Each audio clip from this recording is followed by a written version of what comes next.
Let us see. Okay, so I want to go over a few things with you guys, okay, as we're doing this.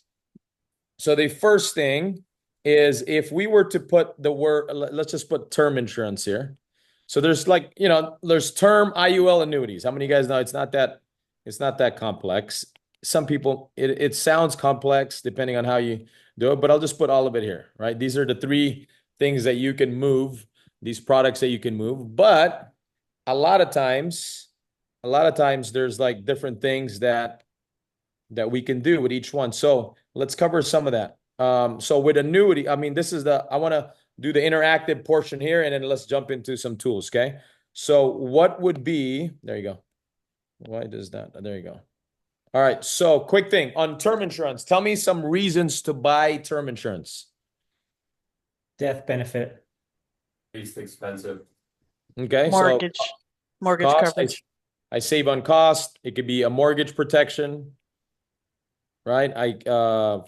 Death benefit. What else? Convertible to an IUL later down the road or a whole life. Okay. Okay, so I can afford it now, but I can convert it later, right? So I can have something that I can convert with no medical requirements or underwriting, right? That's a great way. What else? Secure a loan. Secure a loan. There you go. Great. Also, some lawyers, just so you know, some lawyers they require this when someone applies to be a U.S. citizen or a green card. Another one is to supplement my insurance, the insurance amount, which means if I need and I'm going to use Curtis for this. When we were talking, me and Curtis, we were looking at like a $4 million policy, right? And I think we used him for an example in one of the Zooms we did. So we didn't, or 4 or 5 million, whatever the number was, but we took, I think we're doing 3 million. I'm pretty sure 3 million in term and then like 2 million in permanent, right? So we're supplementing his need, but we're going to do that through term insurance that he can convert if he chooses to at one point down the road, right? How about this? And I'm going to use this as an example just because I have it, but how about key man insurance? By the way, that applies in our business here, and obviously this applies in almost every business. And let me explain what that means. So, for example, my brother, right? We have like in GFI, me and my brother have a key man on each other because he brings a certain value to my business and I bring a certain value to his business. And number one, if something were to happen, number one, we'd be devastated, and also the business is affected. Does that make sense, you guys? So he's a key man in my business and I'm a key man in his business. So we insure each other as a key man. Well, this applies for every business out there. I'm sharing all this stuff with you guys because a lot of times when we're communicating from a fact that, oh, we do term insurance versus, man, we could protect your business and protect the key person in it. That's two different values you're bringing to the table. Does that make sense to you guys? Instead of just saying I sell insurance. Okay. Another one is buy-sell agreement. Anybody know what that means? Yeah, if a spouse dies, they inheritance goes to the wife, and then they figure out how she ends up with the money, gets sold back to the company if they want it or however. Yeah. So this is basically if I'm in business with Tyler, right?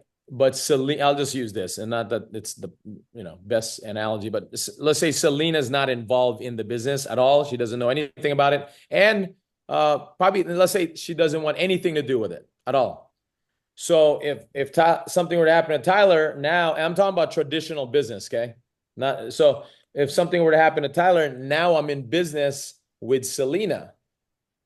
Even though Selena doesn't know how to operate the business, doesn't know how to do this, that. So what happens with a buy-sell agreement? I'm basically the moment something happens to that business partner, right? Something happens to that business partner, this buy-sell agreement takes into play where it buys out that partner. You guys got it? It buys out the partner, and then that split now goes, to the two partners that's left or the one partner that's left, but it was bought out during that time of death. Okay, that's what a buy-sell agreement is. Well, you can use term insurance for that, or you can use IUL for that. So the point is there's so many use for this, right? That you can use outside of just, calling it term insurance. So the other side, what else? A couple other things. Also, part of this, as you look at it, is, and I'm a big fan of this, where I insure, my best working years or my dependent years a lot more. Like dependent years if I have kids, but I'm insuring my best working years. Meaning, man, if I'm gonna, if you see yourself just going, the next 10 years, this is like the best business years for you. You're going all out in it. I'm gonna insure my first 10 years larger than the following, because the 10 years is where I'm building, let's say, my wealth. Right after that is when I'm monetizing. So there's less insurance need because I built the business. But the first 10 years, like you think about this, Tyler, like 10 years of term insurance for you is peanuts. But how valuable is the next 10 years for you? Like probably the most valuable in business. You know what I mean? So like you have certain knowledge you got already, right? Certain experience. And the next 10 years is about growth, growth, growth. So something were to happen to you, right? It's the most valuable time you have in business. So like if you were to get a $10 million, like let's just call it $5 million term insurance, it's probably going to cost like $100 a month. I mean, it's ridiculously, small. So for term insurance, anything that if the term ends before age 75 or 80, as long as it's before that, it's very affordable. It's when the term insurance ends at 80 or 79, right? Typically, if it ends before 75, it's good. The pricing is good. Okay, especially for the women. So what does that mean? If I'm 50 years old and I'm getting a 30-year term versus a 20-year term, it's going to be night and day difference, because the other one is in proximity to dying according to the mortality, and then the other one is at 70, which is not in the mortality stage. Everybody follow? Yes? Any questions on that before we move on to the next one? Just on the buy-sell agreement, is that are the terms negotiated up front? Like, did they say, you're going to get X amount when that person dies? Yeah, pretty much. Yep. Okay, I just want to understand it better. Thanks. Yep. And then that might be, there might be other stuff that's descriptive on the evaluation of the business. At one point, maybe it's checked up on it every 5 years. Well, every 5 years, if this is your client that's a business owner, guess what you can do if the valuation of the business goes up? Sell more insurance. Yeah. Buy-sell agreement, right? So, yep. Do you have a trick for calculating for key man whenever it's not sales? So maybe it's an executive who's not bringing in a specific amount of sales. Do you have any kind of trick to help the client kind of calculate that? I can, there is some stuff with the carriers. I can, cool. in fact, what's his name? Nate from Mutual of Omaha has some material on that. You can reach out and get it if you want. Awesome. Thank you. You have his number? Yeah. Yeah, I believe I have it somewhere in my notes. Okay. And then they also do free business evaluation. What all that means, just so you guys know. So a business can be evaluated. One of the reasons these companies like Mutual of Omaha does free business evaluation. By the way, we did this when we were doing large cases. We gave a free business evaluation to the business. And in return, number one, we're gathering all the info of the business. Similar to a financial strategy we're gathering with a family, the business evaluation would be information that we need from the business to evaluate the business. And then it's a free, like typical evaluation for a business costs anywhere between 10 to 20 grand, just so you know. Well, we're giving it for free. Okay. In return, we're getting their information. While we're getting their information, we're finding out what are the things that we can help out with the business. So we can help out with Keyman. We can help out with whatever, right?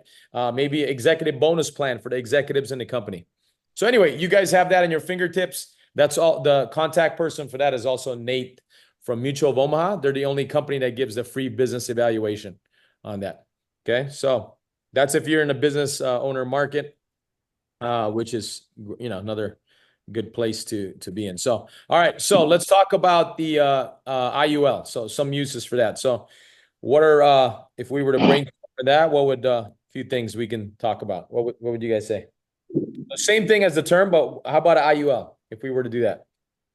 Wealth accumulation. Tax-free Okay. retirement income. Okay. Wealth accumulation. And then we'll put segue tax-free accumulation. All right. Free. What else? Living benefits. Living benefits. By the way, we forgot that here. That's also applies in the term. So living benefits, living LB. How about Safety. okay, safety of my money, Permanent insurance. permanent insurance, okay, College funding. college funds, okay. Big How on that. about emergency fund? Give you a quick story on what that means. So, by the way, there's a part of this while that you get good at getting people to save during the good times, including yourself. Like one thing I'm doing right now, just stocking away, right? And then if there's when things are actually urgent or there's an emergency, then there's money available. So the challenge with most people, when it's not urgent or there's no emergency, the typical thing is people spend. And so if you can just get people to just sell them on saving first before they spend, and that could be that again that 15%, the 20%, the 10%, whatever the amount is. But if they can put that away while times are good, when times are bad, it's available. Let me give you a quick story. In 2008, and this is 2008. Again, some of you guys maybe were toddlers still, but well, not quite. 16 years ago, maybe. Which is a good thing, by the way. I have a client of mine in 2008 got laid off from a job that was paying him $160,000 a year. Actually, 180,000. So 15,000 a month. He was a well-known engineer, and he got laid off during 2008. Well, before that, he was saving for about 2.5 years. So he's been putting away money for 2.5 years, right? We structured in a way where he was overfunding his policy. He's putting away his what happened there? There you go. I just muted some. So he was putting away money, and 2.5 years later, he was laid off, right? So how many of you guys know like unemployment is not much money? Anybody know that? Like what's the max you can get? Maybe 2-3 grand. I don't know the exact amount right now, but about, let's say 3 grand. Well, 3 grand or 2,500, let's say, is not enough to supplement 15,000. Thank God that he wasn't spending 15,000 a month. Like most people that make 15,000 spend 15,000 even though they don't even receive 15,000 because there's still taxes. He's an employee living in California, getting taxed about 35% of that. So he wasn't really making 15, he was making, let's just call it like 10,500. But anyway, his expenses were about $7,000 a month. So there was a need for an extra $5,000 extra every single month that he needed. Well, fortunately, he saved enough money in the IUL where there was a good amount of money there. And he called me up, the wife and him called me up, and he goes, man, I feel bad. Unfortunately, we can't continue the plan we did with you. This is, number one, we can't put any more money in it. Number two, I don't know. I can't find a job. I just got laid off, and looks like, everybody is hiring a new, younger people for less money, and I can't take a pay cut, right? I need something that's going to allow me to make similar money or at least close to it. And he couldn't find a job, and the wife was in tears. Though it's a stay-at-home wife or stay-at-home mom. And then they just got, actually, this wasn't on Zoom, so this was in person, and they just broke down and crying, and we logged in online, and I told them, I looked them straight in the eye. I go, well, the great thing is you guys put a decent amount of money the last few years or the last 2.5 years where you have, how much would you need on a monthly basis to be able to live and be able to have peace of mind where you don't have to worry about anything. He goes, outside of unemployment, how much additional more? And they said 5,000, 45 to 5,000 a month would take care of everything, right? Net tax free, like net income they were talking about. And I said, well, good news is you could do that with this plan that we put together for you guys, right? You could start taking out 5,000. And in fact, hold on, let me do the math for you. You can actually do this for the next, and we were doing the math. It was like the next 24 months you can do this with. And as soon as I said that, literally both of them just like tears of joy started coming out their eyes. And that's when, just so you guys know, like sometimes until we have our own like death benefit, we deliver, or a family in need in the most, like in a crash, like this was in a crash. Number one, they didn't lose money on the crash of 2008 when everybody else lost 40%. But not only that, think about it, guys. We were able to cover them life insurance during this whole time, living benefits during this whole time, even though so number one, we instead of putting away a couple $1,000s a month, that went to zero. Like they're not putting any more money in it at all. And then they're able to take out money, $5,000 a month for the next 24 months if they choose to. And they're still insured and they still have living benefits. But this only works if they save during the good times. How many of you guys got it? Right? So part of us, like, although we don't get commission on overfunding, I mean, we do, but it's very little and minute. Like, this is what we do for families. Like, you should encourage people to overfund their policies and have that and have a good, like they have something when times are tough or they need their money, they have it. And so anyway, that's what I mean by emergency funds or supplemental income, if you think about it. And then just so you guys know, it took him 15 months to get a job. 15 months, right? And I don't know if for some of you guys, you were around in 2008, you know how tough 2008 was. It was no joke. But anyway, 15 months, right? And then the whole economy's crashing, like mortgage crisis, everything's like homes are just disappearing, right? People were taking their toilets from homes and selling it. I don't know if you guys remember any of this stuff, or some of you guys are around, like people were selling like all the sinks were being grabbed from the homes and selling it. Right. Anyway, just all kinds of stuff, all this chaos, but they had peace in the midst of chaos. Right. That's my point. And they were still insured the whole time. Right. The whole time they were insured. So anyway, that's what I mean by that. Few more. I'll write it down since I mentioned it. Executive bonus plan. What does that mean? Anybody know what that means? By the way, you could do this for a small business owner with 2 people. You could do it for a doctor that owns his own practice. You could do it for a mechanic shop that has 2 of his main master mechanics. You guys follow me on what I'm sharing? So how this works is very simple. So instead of opening up a typical 401k for someone can open up a IUL. By the way, the reason it's called executive bonus plan, there's a big law firm, and you guys can use this as an example. A big law firm in downtown LA called Paul Hastings, one of the biggest law firms in the country. And all the employees, they got hundreds of employees, all the employees get a 401k. Guess what the top executives got? IULs. Right? So the way these it's called an executive bonus plan, but it's an IUL. So instead of just selling an IUL, you sell an executive bonus plan. Is my point. And so the way this works is you have, let's say there's 3 owners or forget, it doesn't even have to be owners. Maybe the top 3 sales guys, the top 10 contributors to the company. And what happens is, let's say they want to do a match program. It could be however the owner wants to design it. Let's say Tyler wants to put 10 grand this year and the owner puts 10 grand and matches it. And all of it would go to an IUL.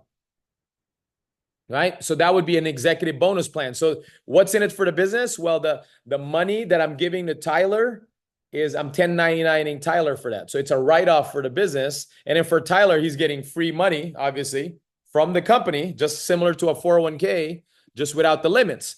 And the business owner can utilize it for however he wants, meaning it could be based on production.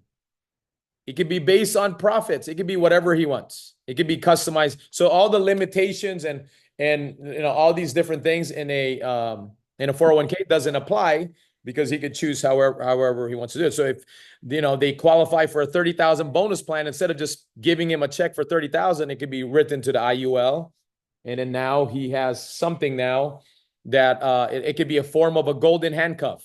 You guys know that term, golden handcuff, right? I'm locking you in with the company because I have this great plan for you and your family. Okay. Any questions on that? I got a question, Paul, for the double, when it pays the double bonus, so it'll pay the taxes that are due for the employee. Is that like, do they wait for the employee's tax bill to come and then they're like, okay, now we're gonna pay you the tax bill for that? And then, cause that's technically income again, so wouldn't that just trigger more taxes and, Yeah, I mean, it's 1099, so you would just add to their W-2 if they're a W-2. I mean, it's either that or they don't receive any money. I mean, I'm sure they would rather receive a bonus than not. So it's going to be added. So if their W-2 is 200 grand and then they get a bonus of 20,000, then it would be 220. so, Um, then the double bonus that just pays whatever the taxes were on the 20. And then that's more income for the employees, so now they have to get reimbursed for that technically, or not really, it's just, no, the employee can figure that out. I mean, they're already getting free money. yeah, okay.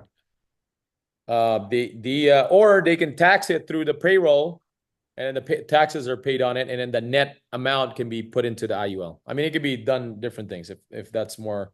And is it advantageous for somebody that's like a solo member S corp to do an executive bonus plan, or wouldn't it just make more sense for them to just get an IUL personally on themselves? Yeah, And personally, because it doesn't matter if they're 1099 themselves, it defeats the purpose. right, okay, Yeah, that doesn't it doesn't apply if you're the owner and you're giving yourself money. It's like one and the same. okay. Yeah. So any other uses on IUL? Protection of the money, which I know you put safety, but indexed, so protected. Okay, we'll put that there. The how about this? The indexing loan, right? Not everybody could do an index. Like there's no other investment. I mean, something similar to an indexing loan is margin call. If you guys are like, if you have like outside accounts from all these, E-Trade or something like margin call. But the problem with that, the moment the market tanks, what happens? Your margin is called, right? Meaning they want your money. Like they take your money and then it's like it's called. So now that loan is no good, right? So where in this, because the market doesn't go down, the index loan can stay there indefinitely, right? In fact, I just did one on my other account. I did another 50,000 of index loan.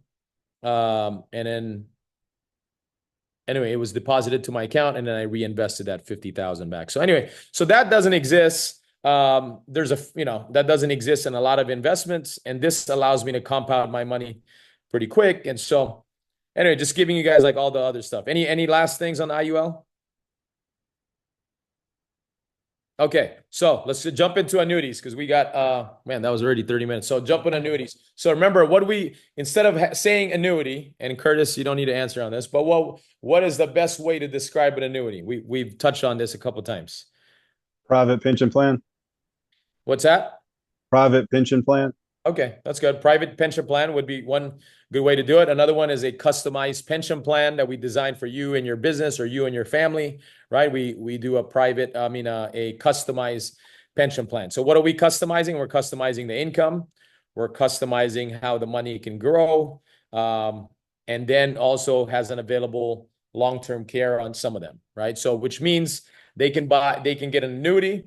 And if something happens and they need long-term care, instead of having a traditional long-term care, the annuity can give twice the income that it typically would be if they had that annuity, right? And this is typically for someone that either can't qualify for long-term care or maybe it's too costly, right? They can have that inside an annuity. So again, the income is a guaranteed income growth similar to a pension, right? And then I can grow my money, right? So pretty simple stuff there. Anything else on the annuity side you guys want to share? It has a death benefit. Protection. Death benefits typically the same as my money, or unless again there's if I opt there's a rider on some of them. I mean, this is just optional. There's a rider on some of them that allows me to increase my death benefit by 20%, for example, meaning I put $1 million in there and I add this rider. Now I have 1.2 plus the growth, obviously. And it's good for someone, again, that doesn't qualify for life insurance, but this is a way for them to opt in and get more coverage outside of just the money they put in. Okay. Anything else? Protection and Protection. safety. Yeah, same thing. There you go. Safety and protection of the money, right? Which is great. Just so you guys know, the average account out there is anywhere between 1.5 to 2.5% in fees. So part of this also is to avoid fees where you pay little to no fees on the money, unless obviously you add a rider. So anyway, everybody got that? I'm gonna jump into a few other things here. Let's go over a real estate example real quick. So if I'm sitting down with a real estate versus real financial. That's actually pretty. RF versus RE. There you go. RF versus RE. You guys ready? Ready?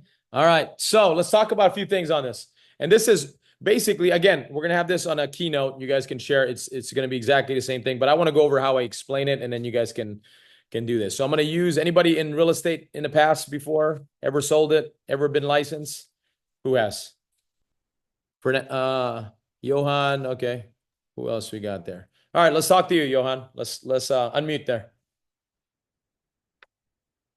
All right, so I'm sitting down with you. You're the real estate guy. I'm going to have a dialogue with you. So Johan, you don't mind, and this is maybe after you've gone over a little bit of, our platform already and all that, and then you wrap it up with this. Hey, Johan, you mind if I just share a few things of things that I found out when I got involved in the business about just the difference between real estate and real financial, just to kind of just compare and contrast. Is that okay if we do that together? Sure. Yeah, go ahead. So remember, every effective presentation is a conversation, okay? It's a dialogue. It's a discussion. So, by the way, every training that's effective is a discussion as well, right? So let's talk about this, Johan. Let's talk about a few things. So in real estate, let's talk about just for a second, like how did you qualify clients to, like, before you showed, like, did you do real estate or mortgages, or which one? Yeah, real estate. Okay, so before, would you show a house to a family that maybe wasn't qualified? No. Typically, they'd have to have a pre-approval letter.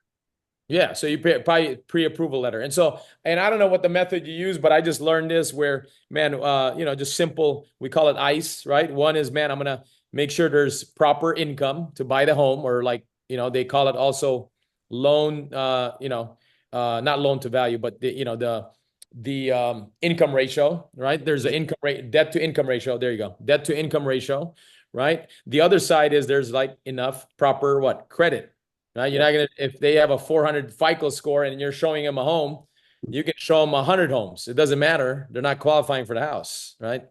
Unless maybe they get a hard money loan or something. But the other one is equity or down payment, right? If someone didn't have down payment, would you show them a home? No. No. Typically not. Yeah.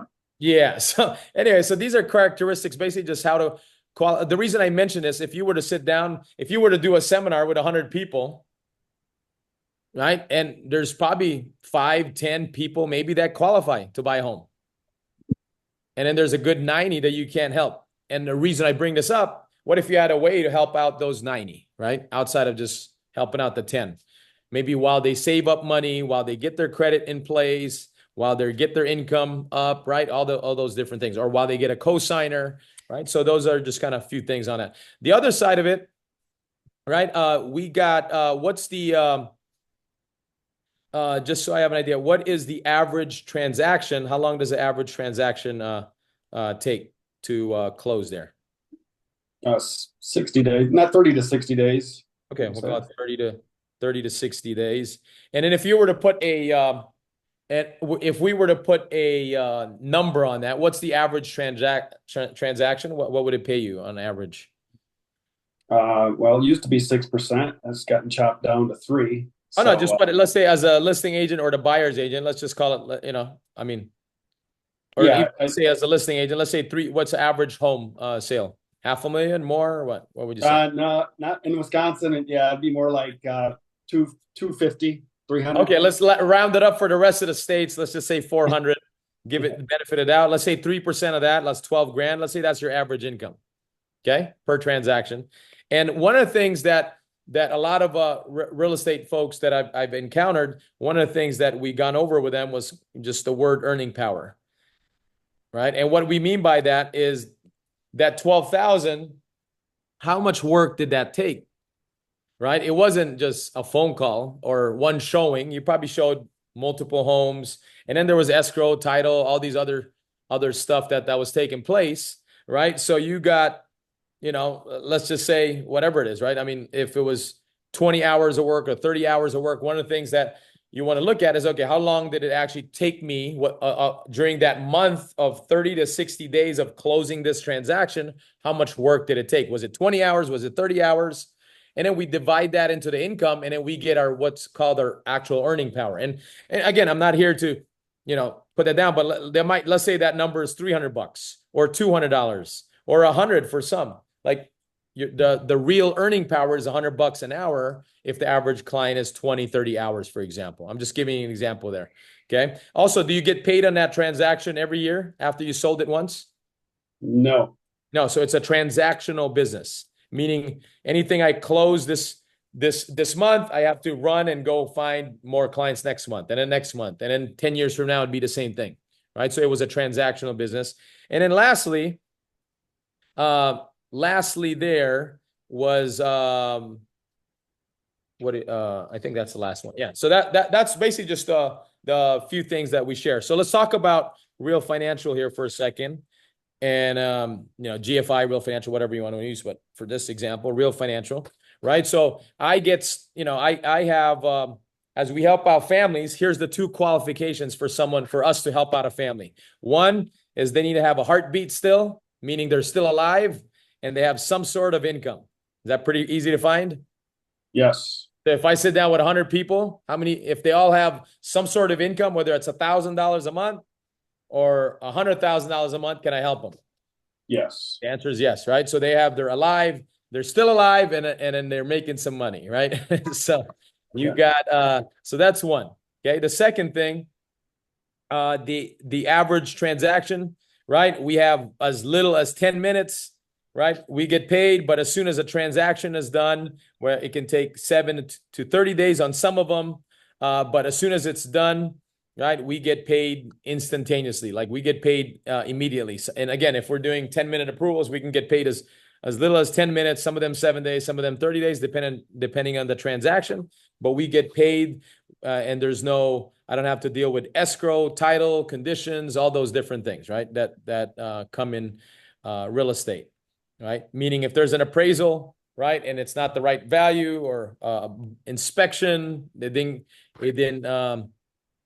that the owner didn't like, then they're backing out of the transaction. But anyway, I don't have to go through any of that. The other side of it, our average transaction pays about $2,500, right? Anywhere between, $1,800 to $2,500 per transaction, right? And that's about 2 to 3 hours worth of work, right? So if we were to put that in some numbers, that I put myself in a position where I can go make, and let's just say 3 hours there, which is, I don't know. What is that? I think that's a little over 800. Yeah, about $800 an hour. I put myself in a position, and this is just me, right? Being able to transact business and help out families personally. And we're not even talking about, being a broker or agency owner and all that, but that's that, right? At $800 an hour. And then on top of that, the business I did 10 years ago or 4 years ago or whatever the years is, I get paid on again this year and next year and ongoing. So we get paid what's called renewals for all the business that we did in the past, right? So, and then again, we get paid within 3 to 5 days upon when we do a transaction. Within 3 to 5 days, we get paid on that transaction. So anyway, just wanted to share that with you, Johan. And how do you feel about this? It looks like it's a considerably better option going with Real Financial. Yeah. And this is a way for you to supplement your income as someone in real estate, right? You can supplement it, and not only can you help someone get in the house, but also have peace of mind in that home, right? So you can do it as a twin career, and add value to your service. So instead of just selling a real estate property or a mortgage, now you're adding value to your service now, where now you're not just one of those real estate agents that just do the same thing, because you're adding value to your service, right? And obviously in business, it's about the person that can give the most value, right? We get the most business and all that. So anyway, just wanted to share that. So that's that. Any questions on this or anything you guys want an explanation on? So I can have both licenses at the same time. There's no conflict of interest. Yep. All day. Cool. Yep. So we got, and again, when you're, let me give one more example since we're in the real estate topic. So if I'm with a real estate broker and I want to recruit a broker, okay? So there's a broker and an agent. And everybody's pretty clear, right? This agent works for this broker. The broker gets what's called a override, right?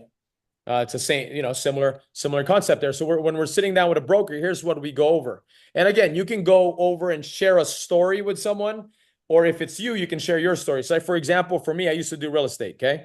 So, and again, I did real estate for like 4 or 5 years, right? So I was an agent here. And in fact, not only that, I was agent for a broker, and my brother was there, Nate, another good friend named Joseph was there, and a few other buddies of mine that basically I introduced them to this real estate company, and they all got started with me, right? So we were all with a broker, right? And at one point I was doing so well. I got my real estate license in about 6 months, right? Ended up doing well there. And then I got promoted to take care and close all the leads basically of all the telemarketers. So back then there was telemarketer, right? So the leads of the telemarketer, I was in charge to do that. And so at one point I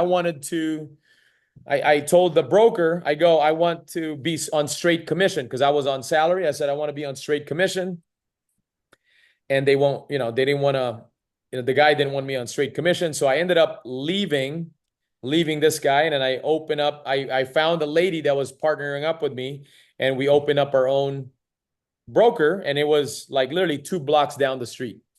Okay. Well, this guy taught me everything. By the way, when I'm sharing these stories, it's the same that it happens to so many people. It's the same thing, whether it's the restaurant business or any other, any brokerage firm. But this guy taught me a whole bunch of stuff, right? How to do transaction. Like he was a very good teacher for me, but I ended up leaving, and he just trained this best guy, and he just trained his competition. Not only that, right? Everybody that was close to me left with me, right? Which is my brother and my best friend, and then a few other folks. They open up, and they open up across the street, or we open up across the street. Again, you can use this example.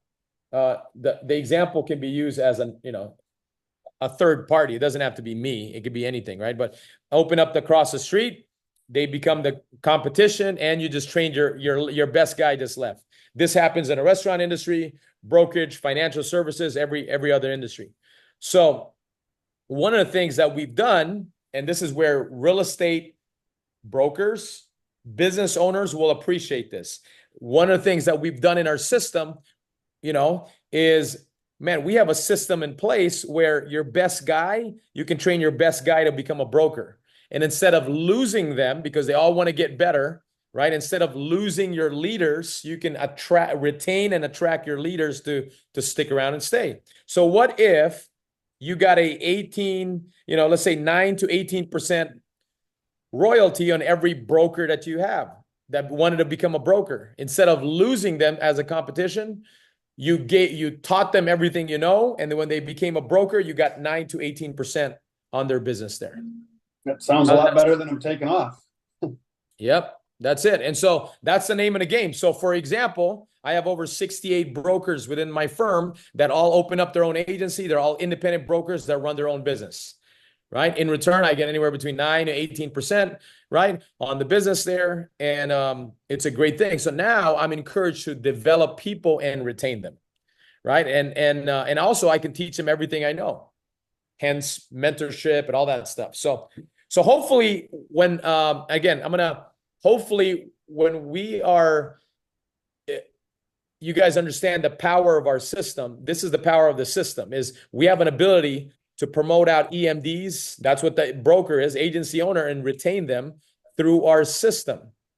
Okay. And not only that, it protects you now. You can promote out your own EMDs, right? And you have your own EMDs at one point where now you're not worried about people leaving you or taking over, right? Where you don't have a override at one point. Does that make sense, you guys? That's how you explain it to a business owner or a broker and an agent and all that. Anyway, we'll have that also in a keynote. Any questions on that before I move on?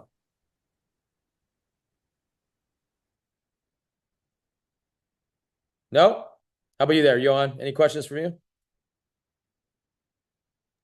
No, I'm good. All Excellent right, explanation. wonderful. All right, let's go over a few things on the product line. We got 14 minutes. I want to go over, let's see. Let's use the objection. Let's say that there's an objection. Oh, I love my 401k.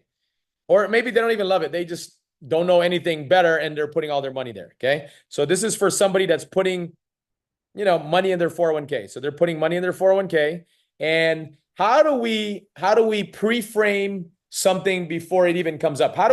If we know they're putting money in their 401k and let's say they're putting a good amount of money, even if there's a match, instead of trying to, maybe have an argument about it because they're big fans of it or whatever it is, right? Maybe they're not big fans of it, but how do we just go over a story and then they just buy automatically? How many guys want that?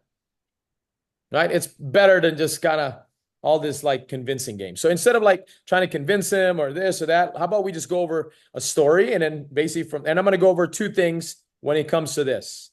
Okay. And this could be putting money in IRA, a 401k. It could be putting money in another, any kind of deferred plan, basically. Okay. So let's go over this. Let's, what's up there, Mustachio? I'm watching you. I see you. I see you. All right, let's talk about this. Let's call out on Kobe. All right, Kobe, your turn. You guys ready? You ready, Kobe? I'm ready. All right, let's say you're overfunding your 401k. I kind of have an idea. I'm going to be going over this in my toolbox. I'm going to pull it out from my toolbox PowerPoint, toolbox keynote. I'm going to bring this up as part of the presentation I'm going to do. So I'm going to go, Kobe, you mind if I just share a concept with you just to kind of go, and I already know you have a 401k. I already know you're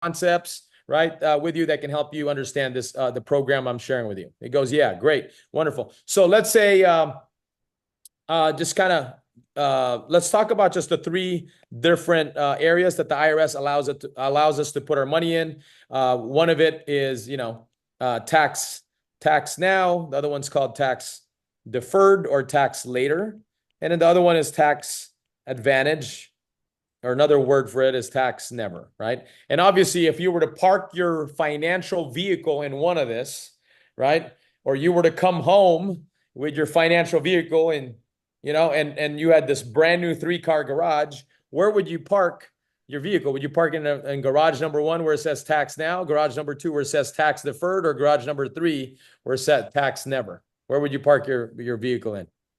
Tax never for sure. Tax never. And and again, it's good to have some money here, some here, some here, but I want to go over like, all three with you, all three of it with you, if you don't mind. So the first one is like tax now. These are some of the vehicles, savings, CDs, right?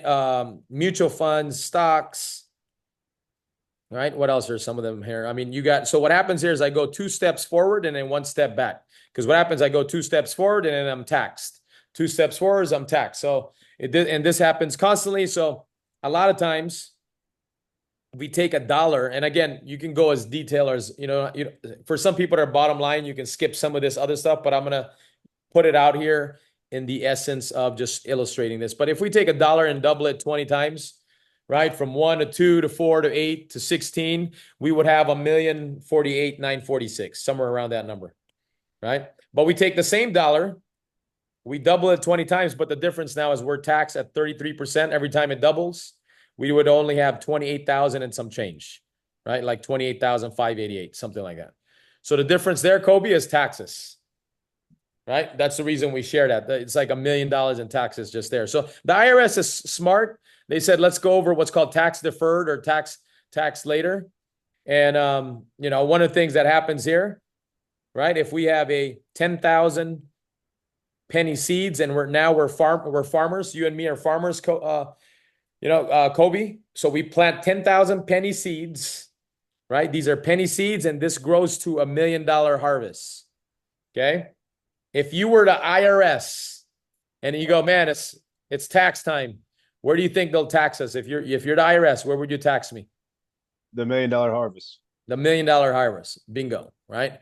So, and if you had a choice, and by the way, there's a reason I'm sharing this with you guys like this, okay? If you had a choice, where would you get your, where would you pay taxes? On the 10,000 penny seeds or the $1 million harvest?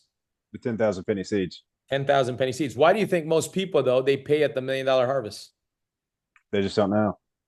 They don't know, or their CPA told them to do this and max out their 401k. Again, no knock on a CPA or accountants or anything, but for vast majority, that's what they recommend. And a lot of times it's not because, it's not a good advice. It's just they're thinking about what's best for you this year.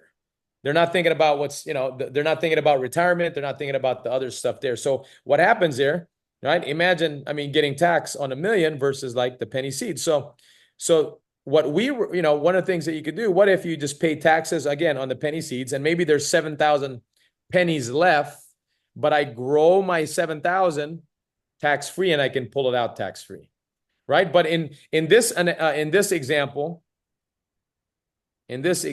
here, right, is I'm growing my pennies, right? I'm growing it tax deferred, and I'm paying in the end, right? I'm paying towards the end of it. So what are some of the things here? You got your 401k, 403b, you have your TSA, TSP, SEPs for self-employed, right? Annuities, right? All these are tax deferred plans. So basically, two simple rules, right? One is the 59.5 rule, so I don't have access to my money till 59.5. And then you got the 72 rule now, which basically, if I don't start taking out money by the time I'm 72, and you guys can correct me if I'm wrong there, and that should be the current rules right now. You can Google all this, by the way. But I have my required minimum distribution that I'm forced to take out money. And if I don't take out that money, there's 50% penalty on the money I didn't take out, plus taxes on top of that. Pretty harsh, right? This happened to one of my clients. This happened to one of my clients. By the way, you can use the same client that I'm referring to, was on a cruise ship, right, to Europe, came back, and then got penalized 50% of that RMD because they didn't need the money, right? And then they forgot about it. They simply just forgot. Okay. So again, it's not that it's bad. It's just people have to understand these two rules. This is when I have access to my money, and then this is where I'm required to take out my money, right? So again, this is a great plan if there's a match on the money I'm putting away. So for example, I have a client of mine that puts away $1,500 a month. The company matches 500 of it. The other 1,000 of it doesn't have a match, but the first 500 there's a match. The other dollar for dollar they were matching, but the other 1,000 didn't have a match. So we reduced it to 500 since that was free money, and then the $1,000 went over here.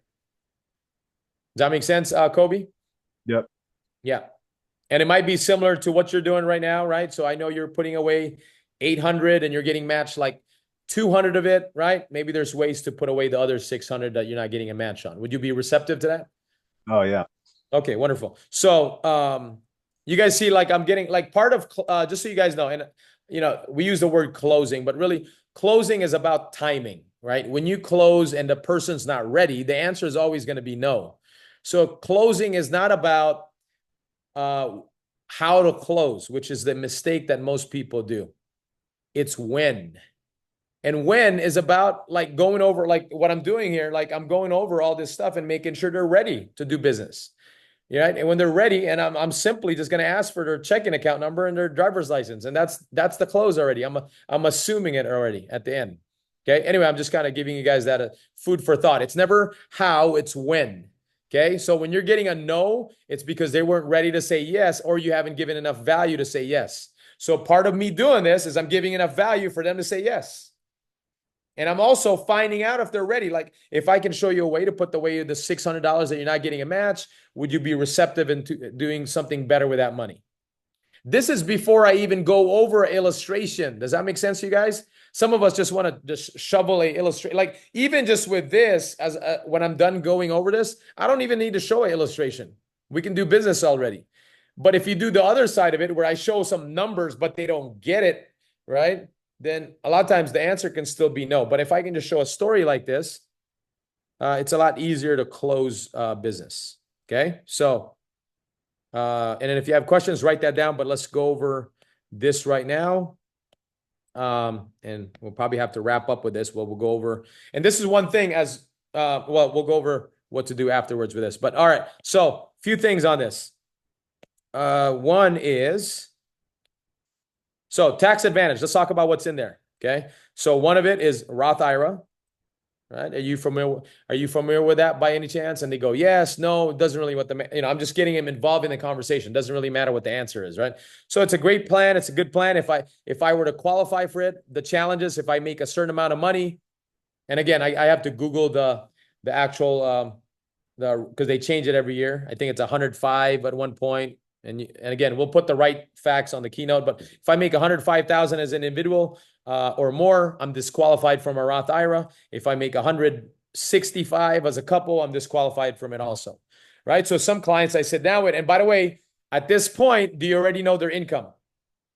Or at least approximate? Yes, right? So you already know if they qualify for a Roth IRA or not, right? On top of that, even if I do qualify, I'm limited to what I can put in. I can only put 6,000 a year, right, on it if I, for every individual. So I'm limited to what I can put in. So there's another plan called 529 plans, and it's good for education plans, right? Where as long as it's used for education, it's tax-free. And another one is called IUL, and that's an acronym, and I'll go over that, what that means, but let me go over that with you on what that means. But there's 6 reasons why I like this, or there's 6 reasons why I own this, right? Typically, if you say I own this, that's going to give more credibility to this. It's good to have some money here, some here, but if you can have, if you qualify for it and you have a good portion of it here, obviously it's another way to have a good tax advantage on your retirement. So let me show you why I own it personally. Okay. So one is I have access to my money after the first year. It's a long-term plan. It's designed for 10 or more years, but I have access to after the first year, or if I put a nice significant money on it, I even have access to before, within the first year. The second thing is I have unlimited contribution, which means I can put as much money as I want, meaning I open up one, and I wanted to open up another one, I could.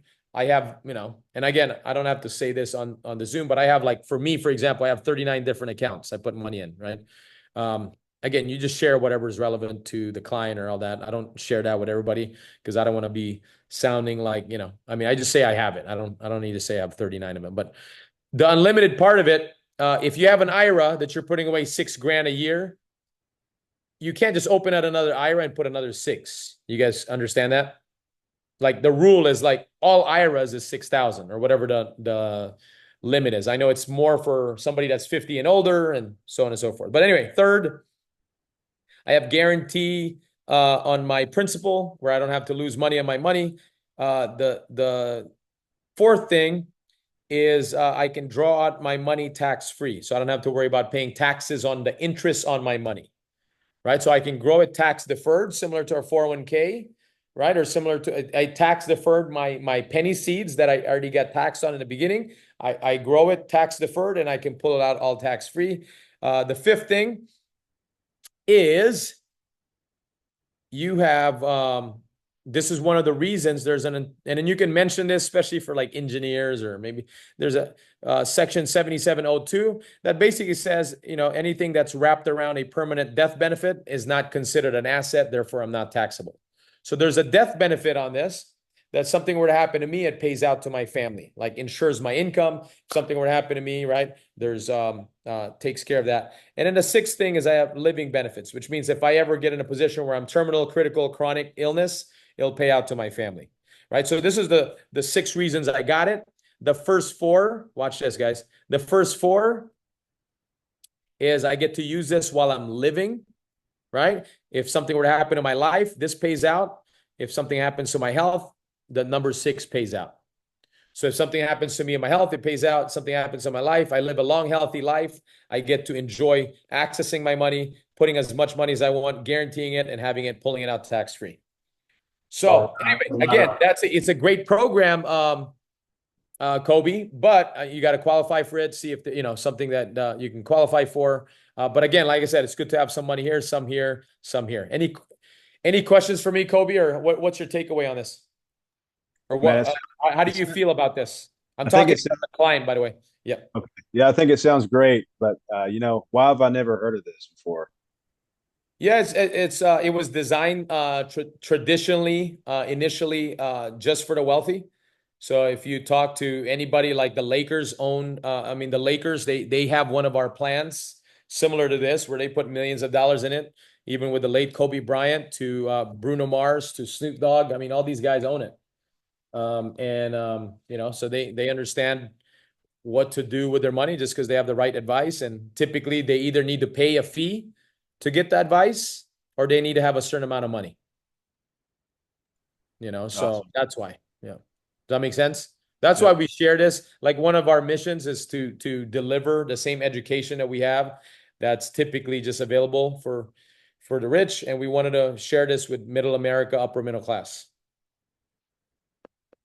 You guys see how you overcome that, right? So but outside of that, how do you feel about this? If you were to, put this away and have a position yourself where you can have some of the money tax free, so not all of it is tax. I mean, how does that sound for you and your wife? Yeah, it sounds great.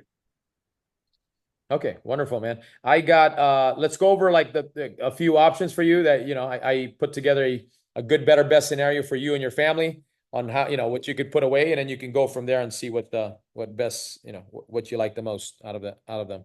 And I'll go over the 3 different illustrations there. You guys got it? This only makes sense to share if they have a 401k. Okay, you're not going to share this to a 21-year-old that doesn't have any kind of savings account or that has not even putting away money. It just doesn't. It's not relevant to them. That's why I said it's a tool to the toolbox because it's only applicable to someone that has a 401k they're putting away. So it shows the value of a tax advantage account and what they can do with that unmatched money. So it's money that already is being put away that you're putting away somewhere else. Any questions on that? Okay. So one of the things we're going to do this week, again, we're going to have a keynote on this that will be done sometime by tomorrow. You guys will have access to that. But also the homework between now and next week is especially for those of you guys that are sitting down with a lot of people that are in the market, they're employees and they're putting away money in the 401k. This is like a must to learn. And you should have like a simplified version that you go over, like a bottom line kind of thing. And then like the more detailed one for someone that needs more detail. So the only difference here, the detail would be the stuff in the bottom that we're going over, like one to, doubling your money 20 times. And then the other one is like the whole 10,000 penny seeds to the $1 million harvest. That's like more detailed on that. And that typically comes up with someone, typically you'll find someone that makes 200-300 grand a year loving their 401k because they think they're writing off their income and they don't know the consequence of it. Right. So that's when you go over to penny seeds versus that, where they're like a big fan of their CPA's advice of like deferring their money and they're kind of fighting you on it. And instead of trying to be combative or like fighting back or arguing with them, you just go over to penny seeds and $1 million harvest. And you never have an argument. Like the worst thing you could do is argue with a client. So what I like to do is share a story where you can open their eyes and they go, man, I got it. Understood. This makes more sense than doing this. I've been lied to. Or my CPA's advice, yeah, I get it now why he's telling me that. Everybody follow me? So the homework between now and next week, you guys are going to get a recording of this. You guys will get the keynote, drill, practice, rehearse. We're going to break up into like smaller groups the next time. And then you guys are going to give this to each other, right? Or actually, I prefer it where you do it beforehand. Let's do that. No, you're going to do it beforehand, sometime before next Wednesday with your team leaders and team groups where you guys drill, practice, rehearse on this. Again, this is great. We talk about this, but unless you know the language of this, it's not going to serve you. All this, everything I'm sharing with you today was once a new word or language or sentence for me to say. And so if you can, again, get the business where, how many guys understand like, and that's kind of what's, in the business of words, if you can literally share something that opens up someone's eyes, share an idea that allows someone to get it, then you do business with them, right? It's very simple. The business we're in is 2 things. One is our ability to influence us. So influence us and take action, right? Well, if you have the language and we equip you with language that instills confidence in you, how many of us would take more action? Like if you knew everybody you talk to with a 401k, if you had this dialogue with them, like 9 out of 10 will do business with you. And in reality, just so you know, that's 100% correct. Like 9 out of 10 of them, sometimes 10 out of 10 will do business with you if you can just have a conversation like this. So part of this is, again, I encourage you guys to literally take some time to ingest this knowledge where you make it your own, just like your favorite song, just like you do your karaoke, Rose, right? Everybody does their karaoke. I'm going to send this to the whole team, but you guys do your thing. Like you have a song that's favorite of yours and you like to know, you like the words on it, right? It's the same thing with this. So we'll have the keynote sent out, do some drills and practice and rehearse with the leadership, with all the team captain beforehand. And we're going to pick 4 or 5 of you randomly to go over this next week. All right. See y'all at the top because the bottom is crowded. All right. See you guys. We'll get you guys a recording on the chat.